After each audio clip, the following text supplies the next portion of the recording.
Web server attack methodology. So for attacking the web servers, we have this methodology which we can follow. And the steps are like this. First, we have to gather the information. We have to gather the information by doing the reconnaissance and footprinting. And we can do the web server footprinting. Then, by doing the web server footprinting, we can get the information about the web server, like what type of web servers are there, what technologies it is using there, they are using, and what kind of pages are there. So by knowing this, we can do what? We can do the next steps. We can do also, for finding this, we can do also mirror the site. Now mirroring the site will give us additional information about the directory structure, and also by copying the site into our machine, which we can do what? We can do try the attacking methods not directly on the site. We can try it on these mirror sites, so that we can do this on directly. Like before doing it directly on the site, we can do practice on those things by mirroring the sites. Now when we get the information about the technology and information about the servers type they are using, so we can do that, we can find the vulnerability related to that. Now finding vulnerability, that means we can use vulnerability scanning. We can use the scanners. There are some tools which we can use to find the vulnerability. Or what we can do, we can find the technology and then we can go on to find the vulnerability on the internet. Vulnerability databases we have, where we can find the vulnerabilities related to that application or related to that web servers. Then we can try to use those vulnerability to do the attack. We can do the session hijacking, we can do the hacking passwords also for the web servers. So this is the methodology for gathering the information. So what we can do, first we can gather the information through these different things, like we can do whois lookup to get the information about the server. We can use the trace route to find out what is the distance of the server. We can use the internet news groups, bulletin boards to find out the information about the server. Then after gathering the information, we can also get this robot.txt. We can use this file also. This file is actually there to stop the crawlers, to crawl those sensitive directories. That means if the developer wants that crawlers should not crawl these directories, so what they do, they create this file. They create this robot.txt file under the directly root directory, so that those crawler softwares or scripts, that means these search engines use these crawlers. Crawlers are small piece of software. They do what? They find the directories and try to find the information about the site. Like when you type something on the Google, suppose you want to know something about some particular site or some specific thing about the site, so these Google use these crawlers to go into the net and try to find these things. Now when they try to find these things, they try to access all those directories which is accessible and try to find what you have asked it to find. Now if the developer wants that these crawlers should not scan these directories, so they create this robot.txt. Now by getting this robot.txt file, attacker can gather the information. It can also see the directory structure, like what are the directories they are having, and also those directories which is not allowed to go inside. That means they are having some information or they are having some sensitive contents. For example, I'll show you this. I'm going to facebook.com.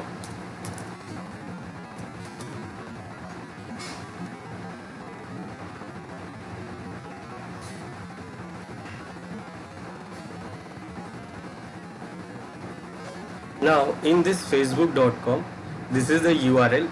I will put one slash and then I will type robots.txt, enter, and you can see the robots.txt file here. And this robots.txt file, it is saying, notice collection of data on Facebook through automated means is prohibited. unless you have expressed written permission from Facebook, and may only be conducted for the limited purpose contained in said permission. So it is saying that it is illegal to do scan these directories, and it is saying here that user agent Apple bot. So for this is for the Apple bot, and it is saying that these directories are disallow. Then this is for the user agent Baidu Spider. Baidu is the search engine, and these are also, it is saying this is disallowed for the Baidu also. Then it is saying Bing bot, it is for the Bing search engine. Then Discord bot, then for the Facebook internal hits. Then this is for the Google bot. So Google bot, then Google bot for images, then IA archiver, then for the LinkedIn bots. So these all search engines, MSN bots, they use these crawler bots to search the site. Now, so all these search engines uses the crawler bots to search these sites. So these sites do what? These administrator of these sites, the developers of these sites, they put this robot.txt file to disallow the crawlers to search this. Now when the crawler come here, so it will see the robot.txt file, and it will know that these directories are not allowed. Remember, they are not allowed. So it is a legal consequences when they try to access these directories. So this is what robot.txt. Then web server attack methodology, they do the web server footprinting. We can do this by using the Netcraft tool, online tool. This Netcraft online tool we use to see the site map, we can see the site report, we can see the detail about the OS it is using, and other technologies also it will we can even use the telnet to directly get the get request or post request. Then we can use these other tools like IDserve or HTTP recon, or even Netcraft online tool to get the information about the server, like what type of server it is, what technology it is using. So we can use this HTTP recon, we can use the IDserve also to get the information about the server. Like for example, I have one server here.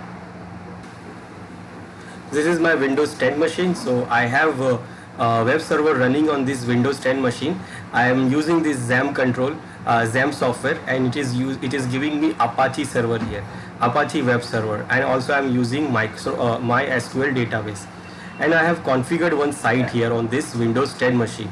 Now I will try to access the site, try to see the site, try to do the footprinting on this site from the other machine. I am having a Windows server there, so I will use that Windows server to do the reconnaissance or footprinting on this server. So that server is on my Windows server here. So on this Windows server, I have these footprinting tools, that is like IDserve or HTTP recon. Like when I use IDserve, it is very simple to do that. You just have to add the URL here for the site,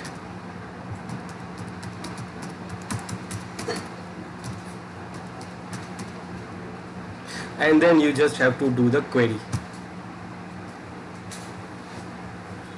and it will try to do the footprinting on the server and try to get the information about the server, what type of server it is, what is the technology it is using. So now what we get here, it is saying that it is using Apache 2.4.46 and it is configured on Windows 64. Apache basically is configured on Linux machine, Apache server. In Windows we use normally IIS server, but because I am using the XAMPP application, so on that XAMPP application I'm running this Apache web server, and also it is using OpenSSL 1.1.1 J and PHP 8.0.3 version. So it is getting this information by sending the request to the web server, crafted request. It sends a crafted request and then it gets the response. So when it gets the response, from that response it will get this information. So you can see the response here also in server query processing. and it will show you that this is the IP address, this is the machine name, this is the port number which it has requested for this. And from the header, the reply, the response from the server, in that header it will try to find out the characteristic of that header, and from that characteristic it will try, it is guessing that it is, might be it is what, or exactly it is Apache server. The same thing we can do by using the HTTP recon also.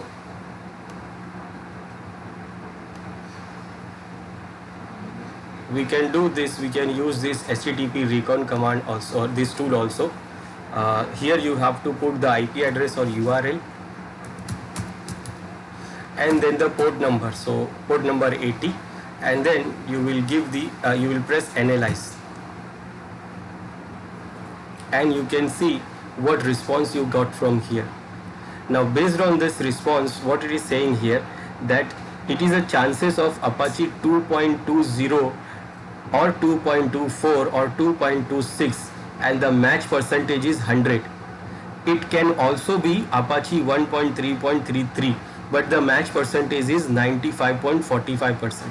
So 100% it is matching from 2.20 to 2.26. So we know that it is Apache 2.2 something. So server, it is guessed, and you can see it is getting here Apache 2.446. So it is between that. We can see this footprinting detail here, what is the banner set on the server, and it is getting the information by from the banner. So administrator or developer who designed the site have not changed the banner, it has left the banner as default. So from that banner it is getting these informations. It is getting, we can say, we can get the get long request, we can see that, we can see get non-existence, get wrong protocol, get head existence, other options, delete existing, it is not there. This is the report, and this is the full report you have, what test it has done and what result we are seeing here. So this one gives you the full report here, that what test it has done and what result it is getting. So now what, after getting these informations, then attacker can also use nmap command to get the information, like it will try to get the versions of the protocol which is searching based on the port number, and try to get the operating system by using -O. So it will give you the version information, that what is the, like suppose HTTP is running, so which version of HTTP is running. Then O means it will show you the operating system information also, and P for protocol if you want to go for a specific protocol. Then in nmap we have different scripts also. HTTP enumeration script is there, then we have HTTP for front page login script also there. We have these other scripts that we can also use to get to enumerate the server. Then also we can do what, we can do mirror the website, and by doing the mirroring the site we can get the information about the directory structures, file structures, and also we can get the external links. We can also see the source codes, and also we can do what, we can use this copied site to launch some attack, so that we don't have to do directly, we don't have to attack directly on the main site. Now after getting the information about the server, that what type of server it is and what technology it is using, we can go for the vulnerability scanning. So implement the vulnerability scan to identify weaknesses in a network and determine if the system can be exploited.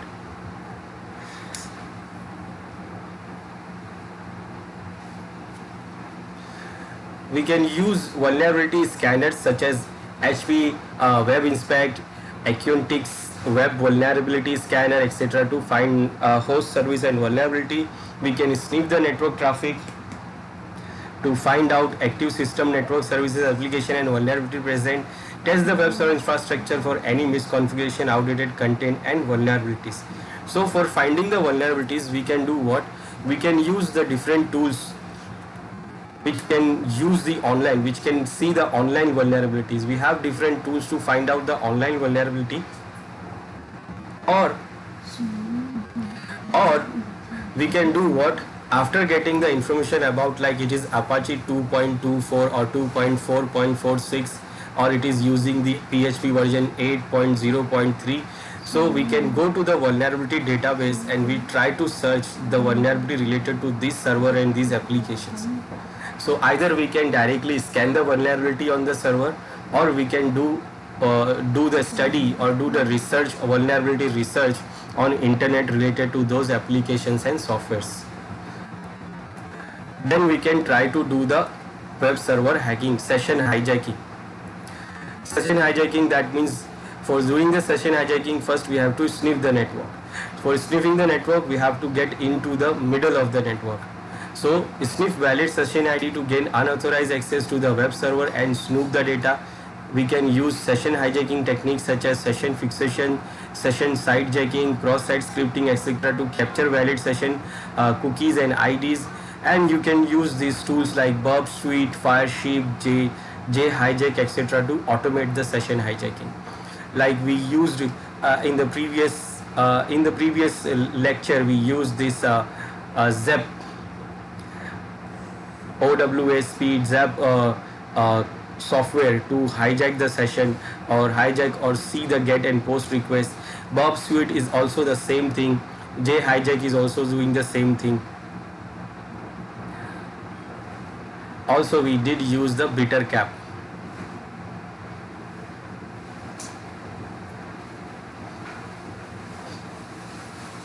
Then we can go for the password cracking. We can use the password cracking techniques such as brute force attack, dictionary attack, password guessing to crack web server passwords.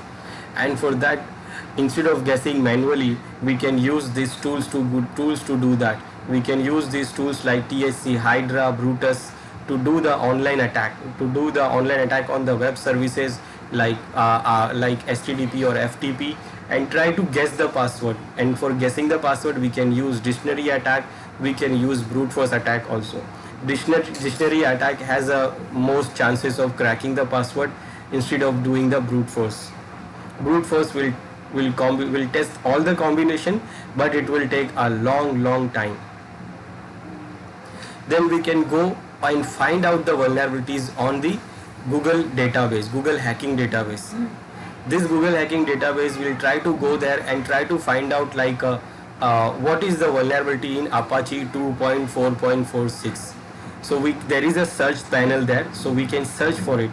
We can search for the vulnerability related to PHP version 8.0, so that it will give some vulnerability related to that, and we can use those vulnerabilities to do the attacks. So we can search for the web server exploitable vulnerabilities based on the web server OS and software application on exploit sites such as Security Focus and Exploit Database. So search for vulnerability based on information gathered in the previous stages by using more option button.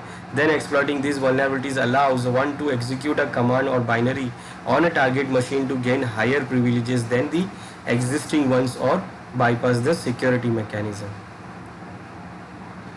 So we can use web server attack tools. Now what tools we can use? The first one is the Metasploit. Metasploit is the framework. It is the framework. This is Metasploit framework is a penetration testing toolkit. It exploit deployment, development platforms and research tool that includes hundreds of working remote exploit for a variety of platforms. It supports fully automated exploitation of web servers by abusing known vulnerabilities and leverage weak passwords via Telnet, SSH, HTTP and SNM.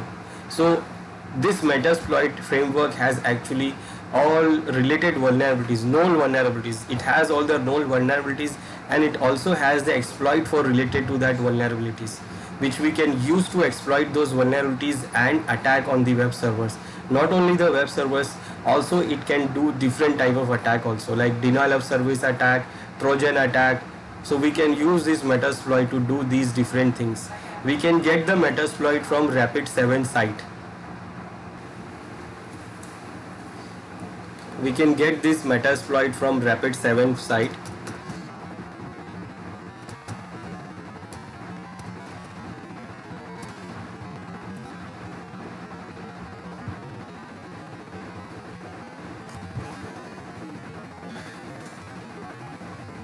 So this is Rapid7.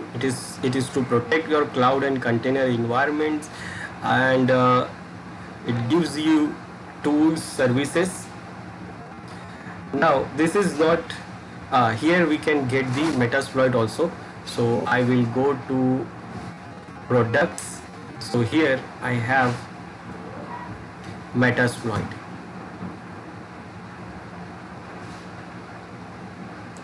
And this Metasploit, we have actually two, it is not free. First, it is not free, but we have a free version also. Now for example, I'll go to download now. So it gives me this, that you have a Metasploit framework and also you have Metasploit Pro. So you can use Metasploit framework, you can use Metasploit Pro also. Now Pro is not free, you have to buy this, and this Metasploit framework is free. Now what is the difference you have? So go to all editions here.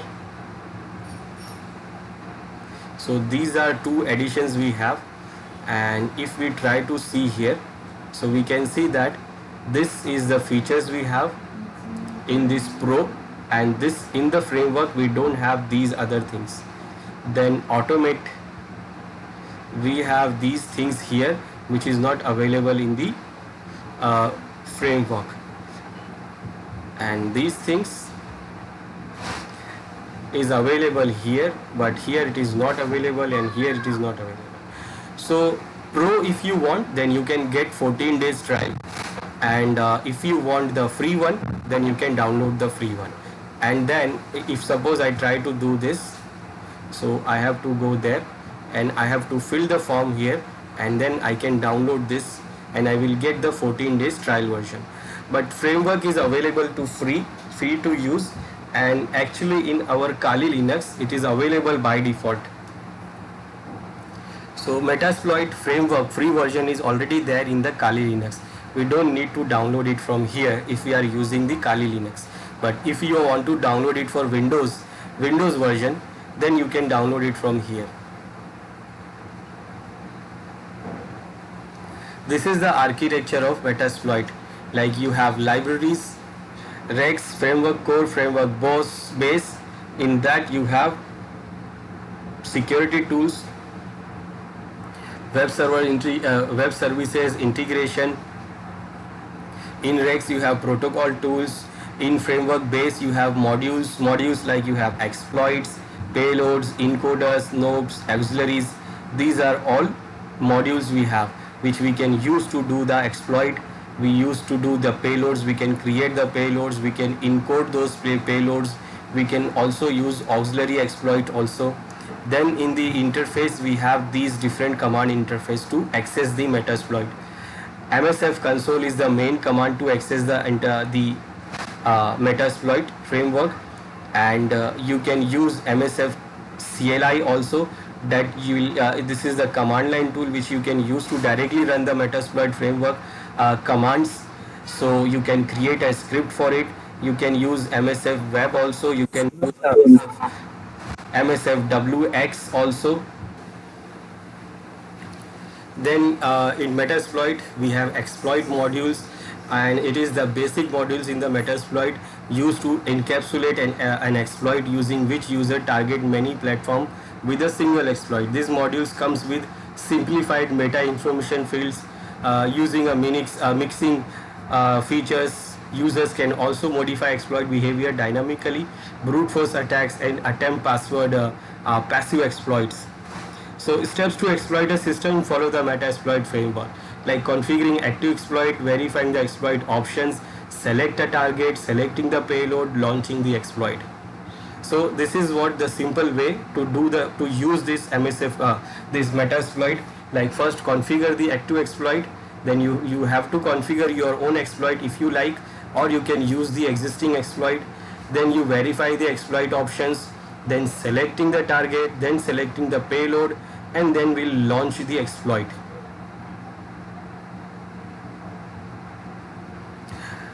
So this is what payload, Metasploit payload module. Now payload module establishes the communication channel between the Metasploit framework and the victim host. It combines the arbitrary code that is executed as the result of an exploit succeeding. So to generate the payloads, first select the payload using the command. So first you have to select the payload, like use Windows shell reverse TCP. Then this is the payload. Then you generate help, you will see the options related to that payload. So we can use the payload, and based on the payload you can run the option. So actually payload do the what? It runs the arbitrary code on the site, on the victim machines. First it will use the exploit to get the access on the remote machine, and when it get the access on the remote machine, it executes this payload, and by executing this payload it will open the backdoor, and whatever the payload is designed for, like it is shell reverse TCP. Now shell reverse TCP for Windows, that means it will give you the shell of Windows, command line shell for Windows that you can access. So when the exploit uses the vulnerability to get to enter the system, remote system, and try to execute these payloads, and payload will give you access of those systems. Then you have auxiliary modules.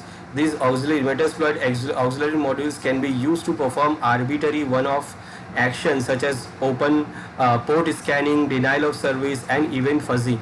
To run auxiliary module, either use the run command or use the exploit command. So finally, when you done with your all configurations, you can do what? You can run, you can give command run or exploit, and it will do what? It will start doing the attack. Then in Metasploit we have NOPS module. NOPS module generate a no operation instruction used for blocking out buffers. They use generate command to generate a NOP sled of an arbitrary size and display it in the given format, like B, the list of characters to avoid, H, help, S, opt, the comma separated list of registers to save, T to output type Ruby, Perl, or C or raw. MSF NOP is the command. So to generate an NOP SLAD sled of our given length, we use the command MSF. In the command you will use x36 opty2. This f2i2 you will create generate, and you generate H, you will see the options of that. Command to generate 50 byte NOP sled, you can create you can use command generate T and C50, that will create 50 byte NOP, and it will use like, it will show like this.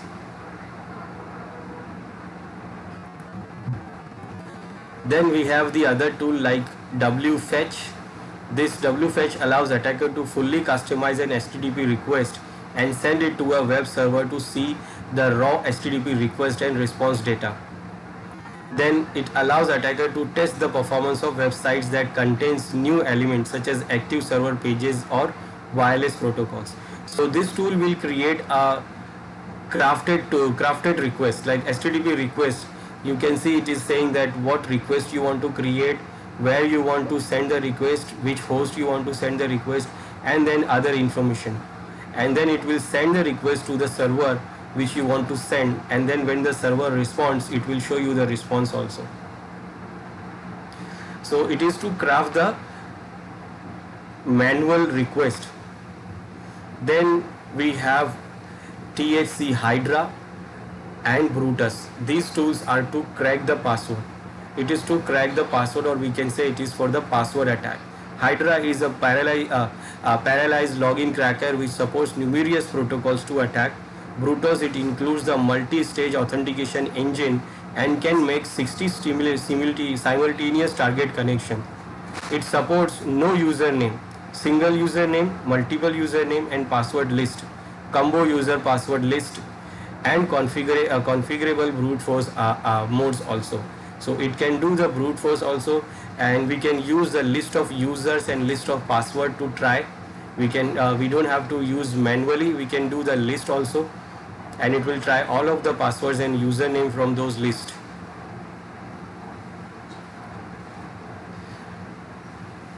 Now, what is the countermeasures? First, place web servers in separate sources, separate secure server security segments on network. That means an ideal web hosting network should be designed with the least three segments, namely internet segment, secure server security segments often called demilitarized zone (DMZ), and internal network. Place the web servers in server security segment, that is DMZ, of the network isolated from public network as well as internal network. The firewall should be placed for internal network as well as the internet traffic going towards the DMZ zone. So it should be like this if you want to secure our web servers. So basically web servers are put into the DMZ zone. DMZ zone is the server security segment.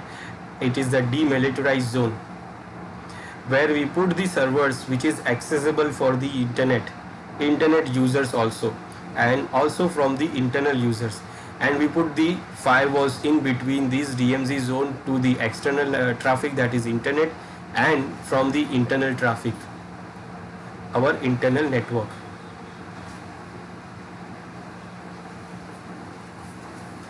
The next countermeasure is patches and updates. We have to be updated and patched all the applications and the server application also.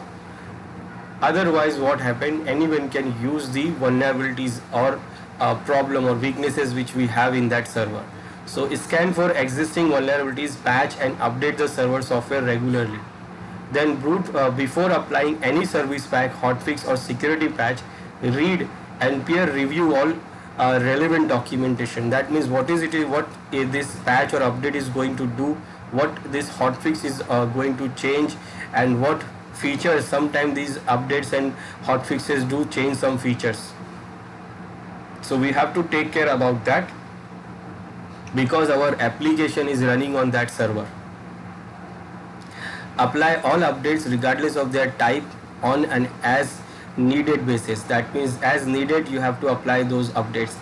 Test the service packs and hotfixes on a representative non-production environment prior to being deployed to production. Some updates can also create another problems. Some hotfixes are for some problem, but they can create some other problem also. So before updating or before adding into a real server, we should first test this on non-production environment, on non-production server. Like we have to test it on a separate server first. Then when it is running properly, then we can apply it on the main server. Ensure that service pack, hotfixes and security patches levels are consistent on all domain controllers. That means on the domain controllers in the system on the network must have the same service pack. Ensure that server outage are scheduled and complete set of backup tapes and emergency repairs disks are available. That means when the server goes down, so what will be the problem, what will be the solution, or what is the option we have. Like we have to have a backup of the system, emergency repair disks are available. So if the server goes down, then we can do what? We can recover it from these backup tapes and emergency repair disks. And also we have to make sure the schedule outages of the server also. Then have a backout plan that allows the system and enterprise to return to their original state prior to the failed implementation. That means we have to have a backup and backup plan also, so that if something goes wrong, we can go to the previous implementation. Schedule periodic service pack upgrades as part of operation maintenance, and never try to have more than two service pack behind. Like if you get one service pack update, then update that time And if you are under the if suppose you are testing that updates or service packs, so don't go back to don't lag behind two service packs. All to all, that means you have to be make sure that you are updated properly. Then protocols. Block all unnecessary port, internet control messages, ICMP traffic, and unnecessary protocols such as NetBIOS and SMB. Then harden the TCP/IP stack and consistently apply the latest software patches and updates to system software. If using insecure protocols such as Telnet, POP3, SMTP, FTP, take appropriate measures to provide secure authentication and communication. For example, by using IPsec policies. If remote access is needed, make sure that the remote connection is secured properly by using tunneling and encryption protocols. Disable WebDAV if not used by the application, or keep secure if it is required.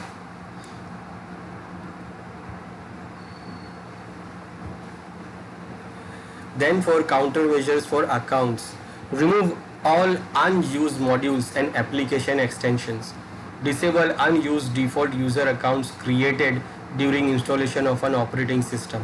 When creating a new web root directory, grant the appropriate least possible NTFS permission to the anonymous user being used from the IaaS web server to access the web content.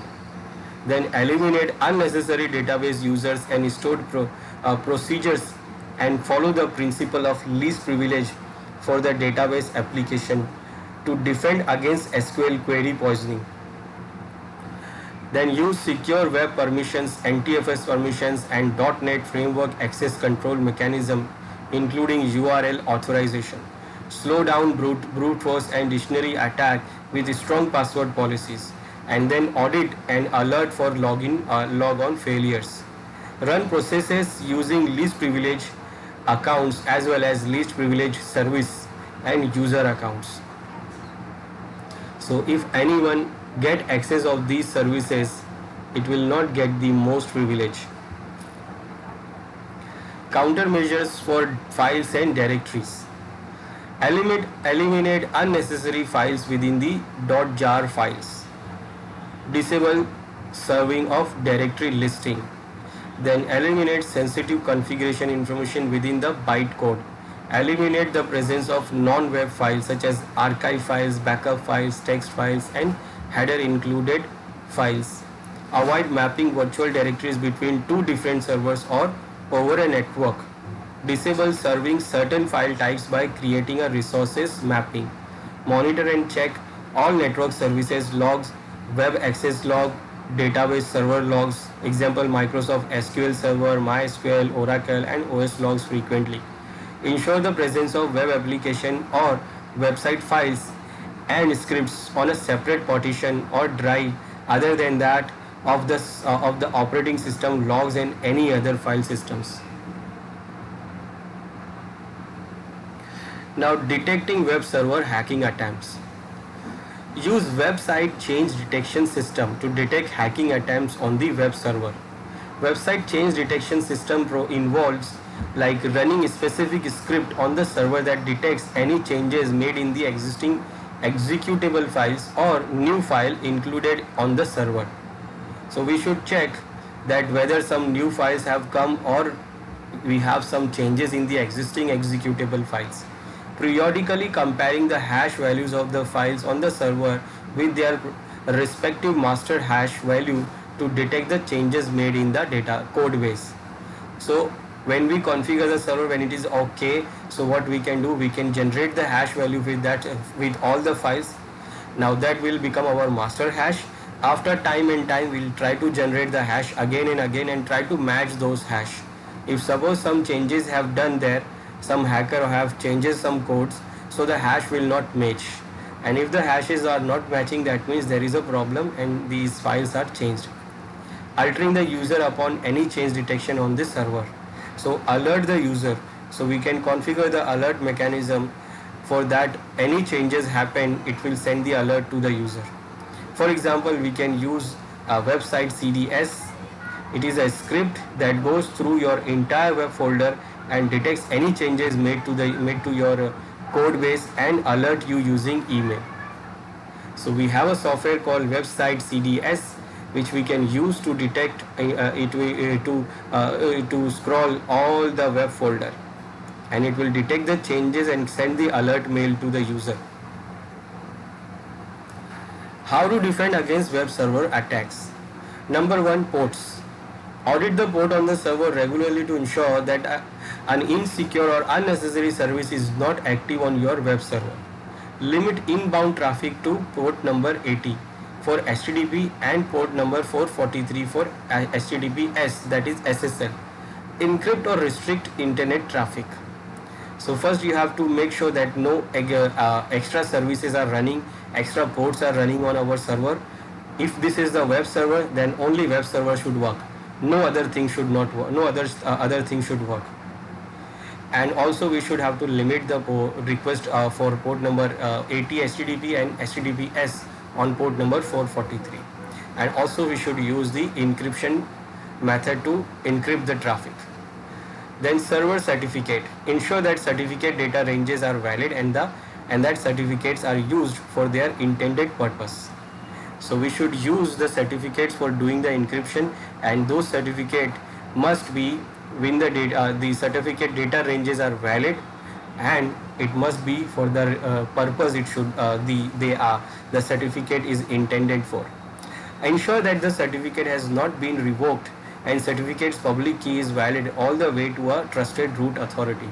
Invoke, that means root authority, that means the server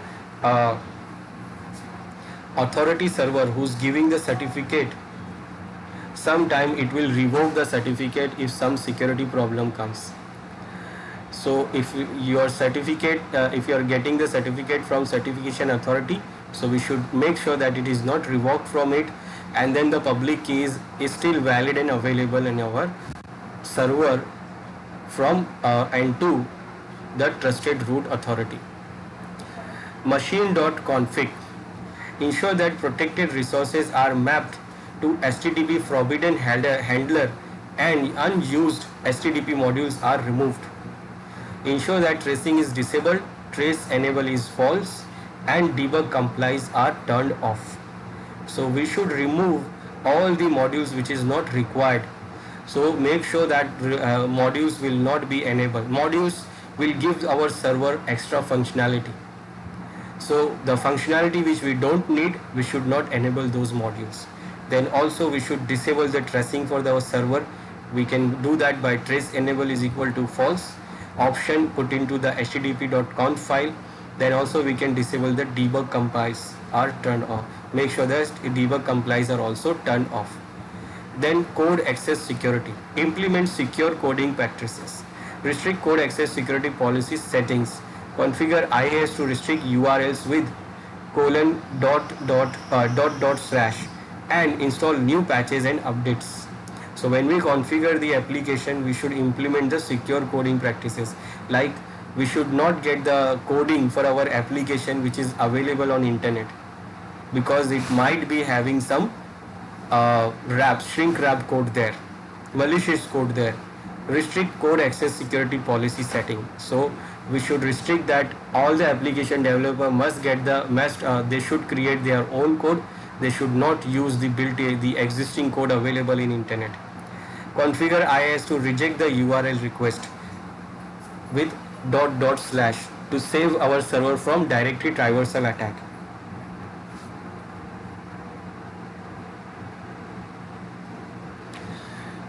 Then we can use URL scan. URL scan is a security tool that restricts the types of HTTP requests that IIS will process. So we can set this for IIS, that what type of request it will allow to go to our IIS server. By blocking specific HTTP requests, the URL scan security tool help to prevent potentially harmful requests from reaching application on the server. URL scan screens all incoming requests to the server by filtering the request based on rules that are set by the administrator. Then services. URL scan can be configured to filter HTTP query strings, values, and other HTTP headers. to mitigate SQL injection attacks while the root cause is being fixed in the application. It provides W3C formatted logs for easier log file analysis through log parsing solutions like Microsoft Log Parser 2.0. So it generates the logs also, and we can use that, we can see that those logs, we can parse those logs by using this Microsoft Log Parser 2.0 tool also. So apply, what is this, what is to, how to defend the against defend against web server attacks. So we should implement these rules and these policies, like apply restrict ACS and block remote registry administrations. Then secure the SAM, standalone server only. Now if it is a standalone server not in the domain, that means the password information will store into the SAM file. So we have to secure our SAM file. Ensure that security related settings are configured appropriately and access to the database file to restrict it with hardened NTFS permissions. Remove unnecessary IS API filters from the web server. Then remove all unnecessary files shared, including the default administration shares if not required. Then secure the servers, secure the shares with restricted NTFS permissions. Relocate sites and virtual directories to non-system partitions and use IIS web permissions to restrict the access. Then remove all unnecessary IIS script mappings for optional file extensions to avoid exploiting any bugs in the IIS API extensions that handle these types of files. Enable a minimum level of auditing on your web server and use NTFS permissions to protect the log files. Then do use a dedicated machines as a web server. Then create URL mapping to internal server cautiously. Do not install the IIS server on a domain controller. Then use server-side session ID tracking and match connection with some with timestamps, IP addresses, etc. If a database server such as Microsoft SQL Server is to be used as a backend database, install it on the separate server. Then use security tools provided with web server software and scanners that automate and make the process of securing web server easy. Then do physically protect the web server machine in a secure machine room. Then do not connect an IIS server to the internet until it is fully hardened. Do not allow anyone to locally log on to the machine except for the administrator. Do configure a separate anonymous user account for each application if you host multiple web applications. Limit the server functionality in order to support the web technologies that are going to be used. Screen and filter the incoming traffic requests. Now, how to defend against HTTP response splitting and web caching. Web caching poisons. First, through the server admin. For server admin, use latest web server software. Regularly update and patch OS and web server, and run web vulnerability scanner itself, so you know that the vulnerability is there or not there. Then application developers. This is for application developers. Restrict web application access to unique IPs only. Then disallow carriage return, that is %0D or R, and line feed, that is %0A or /n characters. These characters are for carriage return and line feed. So comply to RFC 2616 specification for HTTP 1.1. Then for proxy servers, avoid sharing incoming TCP connection among different clients. Use different TCP connection with the proxy for different virtual host. Maintain request host header correctly.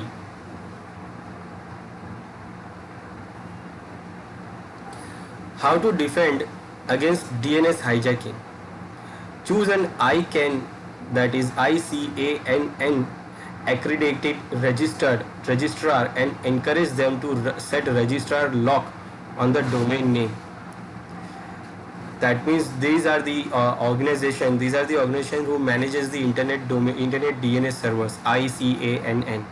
So we should Aggregate the registrar, these ICANN registrar, and encourage them to set the registrar lock on the domain name. So your domain name will not be cached with the other name, other IP. It will be lock.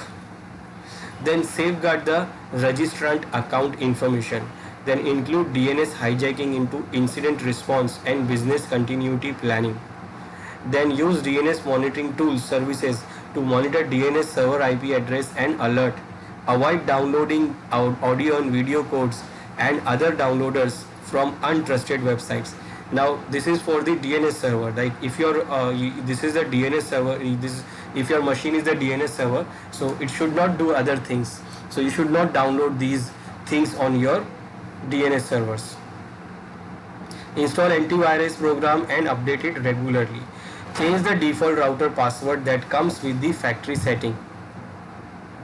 So always don't use the default things, always change it to the manual configurations. Then patches and hot fixes.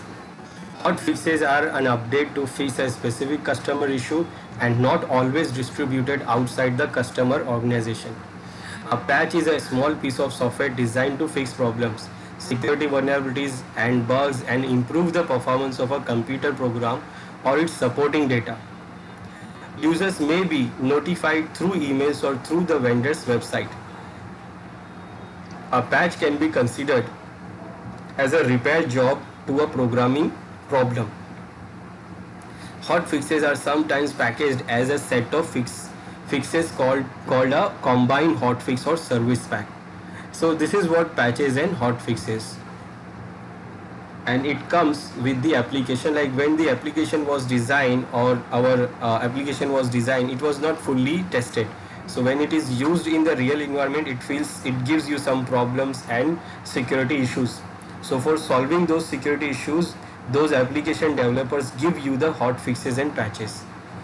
Sometimes it is not supporting our organization requirements, so they release the hot fixes. They do the hot fixes for you. They give you the patches, and they will inform you through the email that your patches are there. You can download it. Now, what is patch management? Patch management is a process used to ensure that the appropriate patches are installed on a system and help fix known vulnerabilities. So an automated patch management process: detect, access, acquire, test, deploy and maintain. So first detect, use tool to detect missing security patches. Then access the issues and its associated security by mitigating the factors that may influence the decision. Then acquire, download the patches for testing. Then first test, install the patch first on the testing machine to verify the consequences of the update. Then deploy the patch to the computer and make sure the application are not affected. Then maintain, subscribe to get notification about vulnerabilities as they are reported. Then identifying appropriate sources for updates and patches. So first, make a patch management plan that fits the operational environment and business objective. Then find appropriate updates and patch on the home site of the application or operating systems vendor. Then the recommended way of tracking issues relevant of proactive patching is to register to the home sites to receive alerts. So you should register to the site of that application so that it will release the alert for you if something happens or some new hot fixes or patches comes. Installation of patches. Now user can access and install security patches via the World Wide Web, that is internet. Patches can be installed in two ways: manual installation or automatic installation. Manual installation, in this method, the user has to download the patch from the vendor and fix it. In automatic installation, in this method, the application use the auto update feature to update themselves. Then implementation and verification of a security patch or upgrade. So before installing and patch, verify the source. So before installing the patch, verify the source. Is it valid source or not? Use the proper patch management program to validate files, versions and checksum before deploying security patches. The patch management tool must be able to monitor the patched system. The patch management team should check for updates and patches regularly. Now, patch management tool. For Microsoft, we have Microsoft Basement Security Analyzer (MBSA). This tool we can download it from the Microsoft site freely, and it can do what?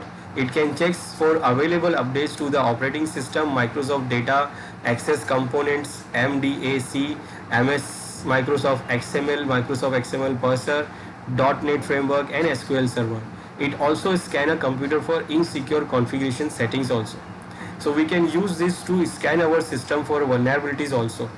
This is for local system. We can scan our local system for vulnerabilities or misconfigurations and insecure configurations, and if some application needs to be updated, then it will inform. And then it says like server on risk, one or more critical checks failed. Then it will allow you to update the application also. Then also we have these other tools like patch management tools like Prism Suite, Altrisk Client Management Site, GFI LANguard, uh, Cassia Security Patch Management, and others. Most of them is not that free, like the MBSA, this Microsoft Base Security Analyzer MBSA.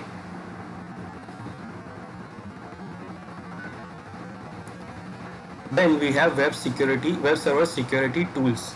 We have web application security scanners like Shyant Dynamic and NStalker web application security scanner.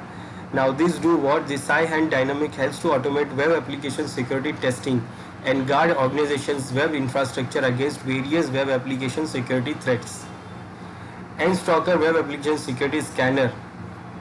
This is to search for vulnerabilities such as SQL injection, cross-site scripting, and known attacks. So you can run these tools against our own server infrastructure in our own server, our own Windows, our own web servers, to find out the vulnerabilities, to check our server is secure or not. We can use this Victo and Equentix web vulnerability scanners. These also do the same thing. Vitco is a web server security scanner for Windows. This fuzzy logic error codes checking, Google assisted directory mining, back-end miner, real-time HTTP request response monitoring it do. Then this one, Equentix web vulnerability scanner, it's a big tool. This is for SQL injection, cross-site scripting, etc. It includes advanced penetration testing tools to use to ease manual security audit process, and also creates professional security audit and regulatory compliance report also. Then we have web server malware infection monitoring tool, that is HackAlert. This HackAlert is a cloud-based service that identifies hidden zero-day malware and drive-by downloads in website and online advertisements. The features of this tool is protect clients and customers from malware injected websites, identifies malware, display injected code snippets, deploy as cloud-based SaaS, integrates with WAF or web server modules for instant mitigation. Then we have web server malware infection monitoring tool, Qualys Guard malware detection. This malware detection service scan website for malware infection and threats, and it will give you this when you registered with it. It will keep sending you the mails related to new vulnerabilities. For example, so when I register to this Qualys, it is sending me this latest vulnerabilities. These are the latest vulnerabilities we have related to different technologies and different applications. It is giving me as a CSV format so that I can see these vulnerabilities in detail. And it will give you online tool, cloud platform. It's a cloud platform, so it gives you the online tool to scan the vulnerabilities also for the malware. Then we have these other tools related to web server security.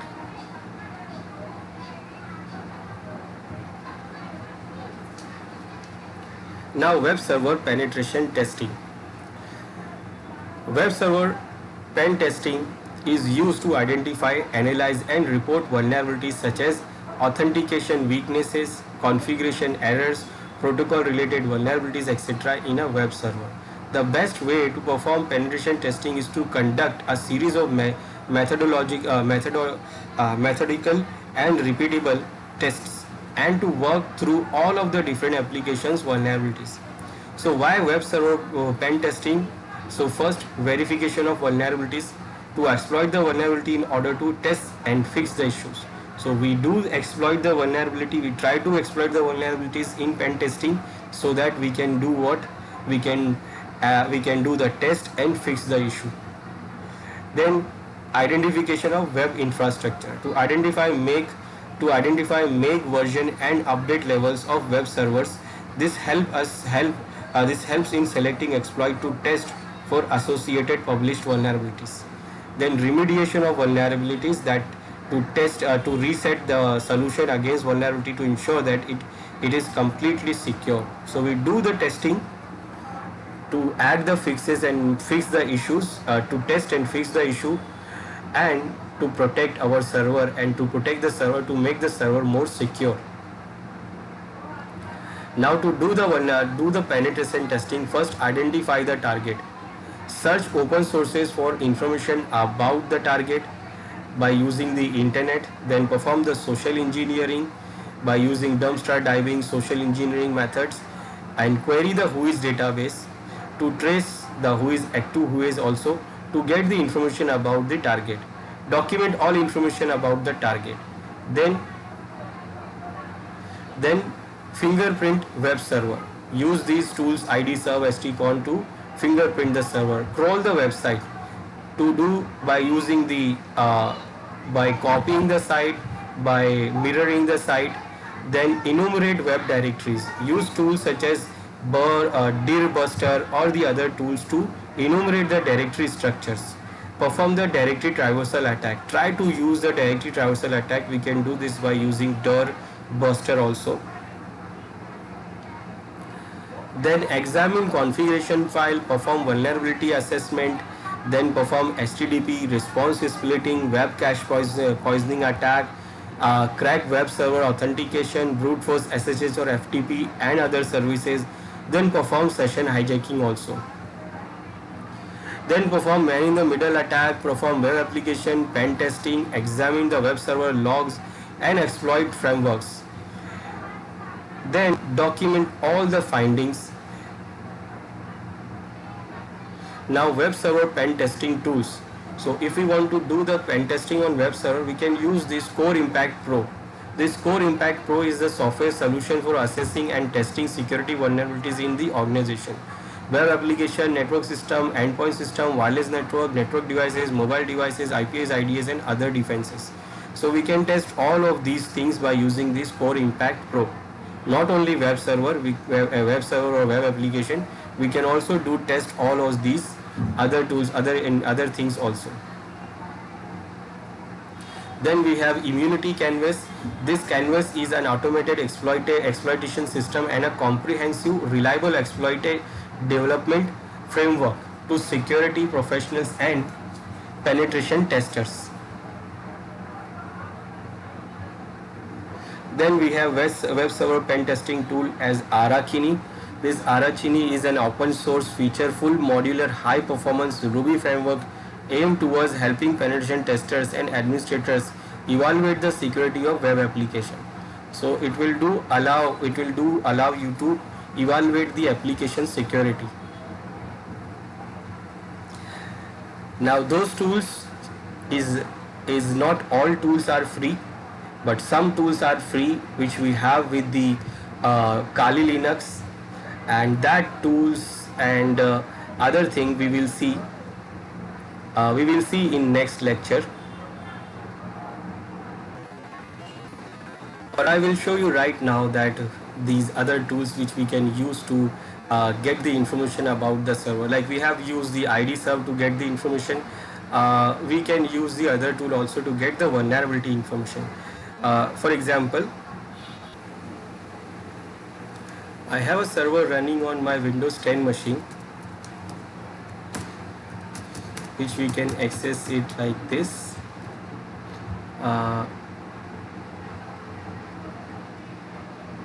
This is what I have run. It is running on my Windows 10 machine. Now I want to scan this server and I want to test the vulnerabilities of this server. Now we can use these different tools we have available in Kali. Like first we have Skipfish. We can use this Skipfish to get the vulnerabilities of these Windows system.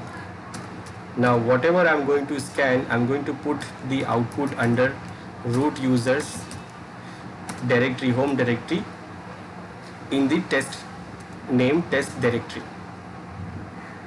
Then what I want to do here,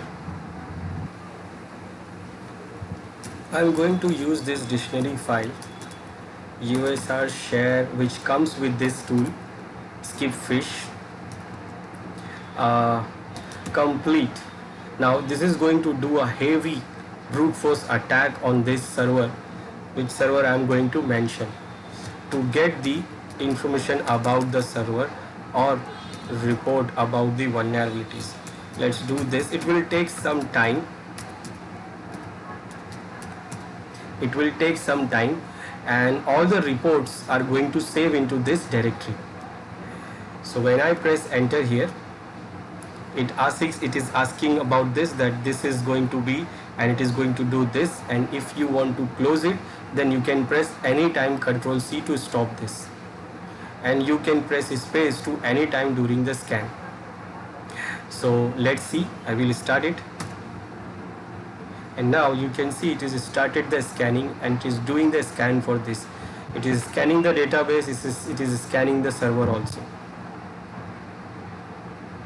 Now it will take a little time, so it will take a little time to complete, because it has to scan almost these things. It is doing these requests. You can see here scan time, it has already taken HTTP request. It is doing this per second, comparison, HTTP fault, TCP handshake, TCP faults, internal external links, request pending is this.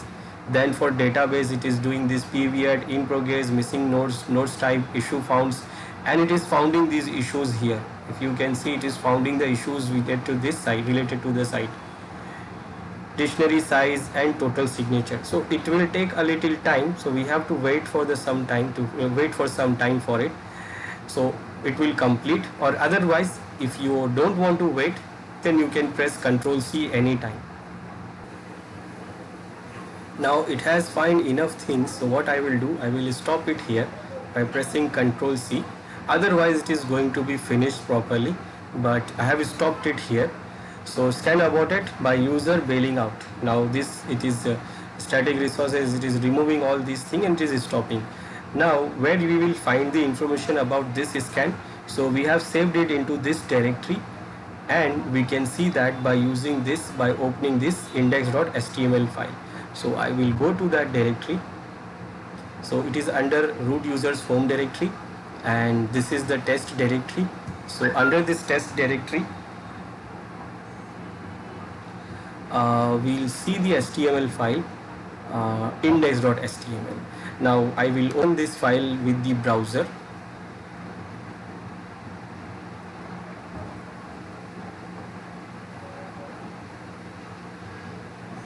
And now here you can see the report. So this report is about this site, and it is saying that this is the result. And if you want to see the total result, you can expand it here, and you can see what is the result here and what is the problem here. Document types overview, you can see these are the document types we have. We can click to open. These are 3 HTML, XML, GIF files we have.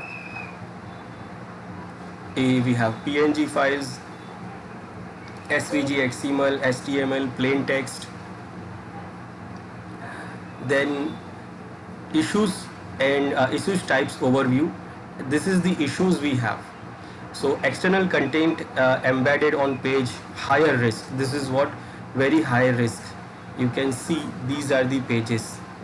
If you want to see the detail, you can click on this show trace. and it will show you the request and response related to that issue in detail. You can see this.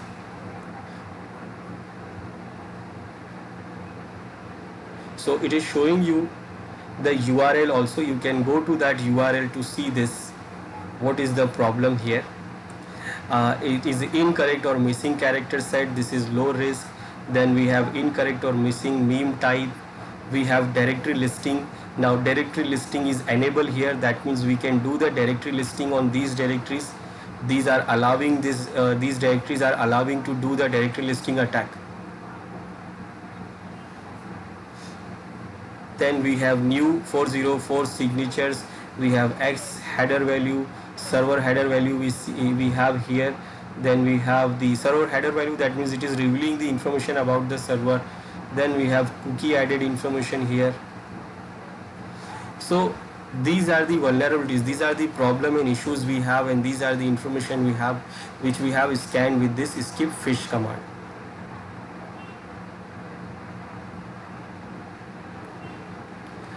Then we have one more tool to do, one more tool to use is what Uniscan.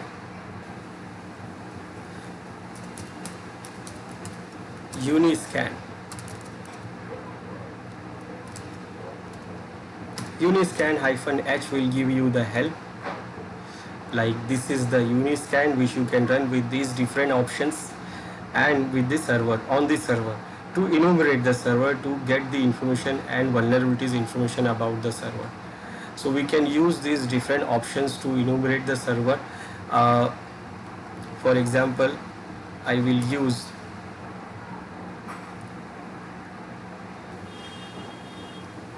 we can use U for giving the URL. Then we can use W to enable the file check. We can use E to enable the robot.txt and sitemap.xml check. Then we can use the Q to enable the directory check. We can use the D for dynamic check. So for example, I am giving the URL. So URL for my site is 192.168.0.155/ this is the URL. Now suppose I want to do the directory check, so I will use Q, and it is scanning those directories.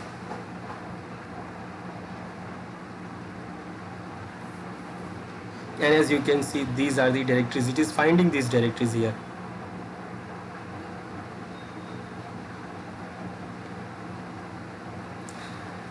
Now it has find something and it has saved this report as a HTML file under this report directory. Then we can use the other tools also, like I can use WE.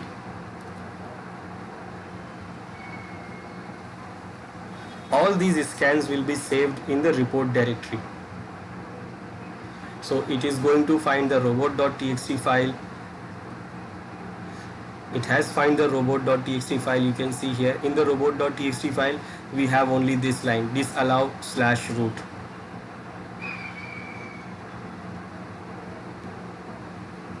Then I can go for dynamic scanning, D.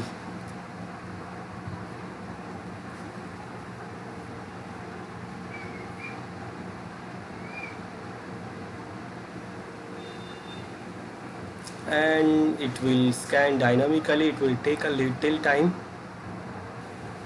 Now it has finished this scanning and it has saved all the reports into this directory, report directory, as the HTML file. It has done these cross-site scripting, SQL injection, remote file. It has tested all these things. It has seized these files, source codes and all these things. It is having some external host here, external links and all these things. So it has added, it has tested all these. Now where it has saved, so it has saved into this report directory. So all the reports are saved into that directory. The directory is under USR share, and in that it is under the Uniscan. Under the Uniscan directory we have the report directory. Now in the report directory we can see the IP URL of the site, and this is the file. It is saved all the information which is scanned to this site. So I will go there and it will open. I will open this into this browser, this HTML file, so I can see what it has been scanned. It is the Unisec web vulnerability scanner, and it is the taken time, date, target, new target, domain, server banner. This is the banner, the target IP address, then crawling information, web backdoors. It is the backdoors, IP addresses, find the upload forms, external host. These are the external links we have, source code, ignored files, dynamic test. So this is the report we have related to this server scan.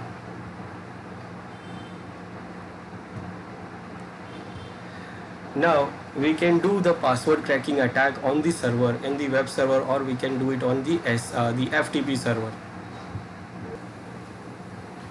So we can use the Hydra command to do the online attack on web servers or web services.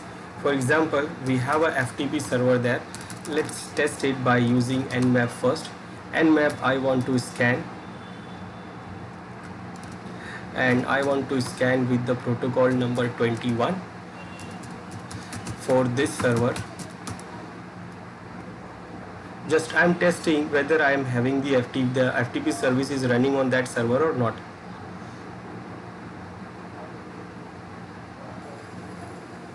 So it is saying that the service is running there, FTP service is running there, and it is the Microsoft FTPD. So I know the FTP is running. If I try to connect the FTP, I can use FTP command with that URL of that server IP address. Now it is asking the username. I don't know the username. I can use any name here. Then it is asking the password. I don't know the password, and it is saying login failed. Now I don't know what is the username and password. So what I can do the cracking attack. I can do the online attack here, online password cracking attack. For that I can use the Hydra tool. I can use this Hydra tool. Now for username I don't know, password I don't know. So I will do what? I will use the dictionary attack. I will not go for brute force. Reason I will not go for brute force, because brute force will take a lot of time and very less possibility of cracking the password. So what I am going to do, I am having some passwords here. In this directory I have usernames file. It has some possible names here, and then I have a password file which has also a possible passwords. So I don't know exactly username and password, so I'm going to use this file for username and this file for password. So Hydra will do what? It will try to use the combination of username and password. So it will try to use the different username and password combination to test and check the password of the FTP. So what I will do here, I will use the Hydra command. Then I will use -L for login username. Login username, I don't know the name, so I'm going to use this username tst file for the username. Then for the password, capital P, and again I'm going to use a file for the password, possible password.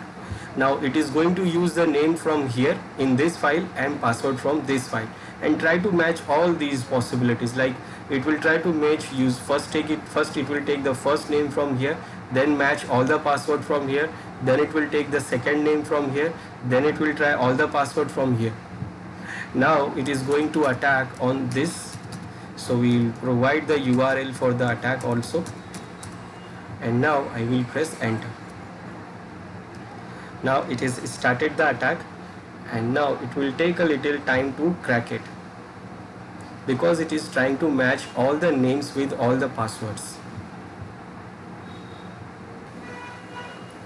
It is still running, and you can see how much password it is trying per second or per minute.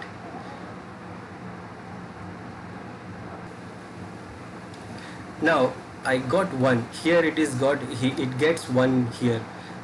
This is the IP address of the server FTP, and it got one username here. It is called John, and the password for that user is ABC. So if anyone else is there, it will also detect that, but I will stop it here because it will take time.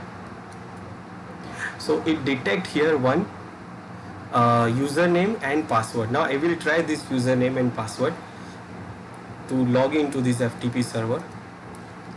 The username is John and the password is ABC, and it is saying user logged in successful. We can see what is there inside that directory. So this is the available files on FTP. We can try to download it by using mget command. I want to get ftp1.txt.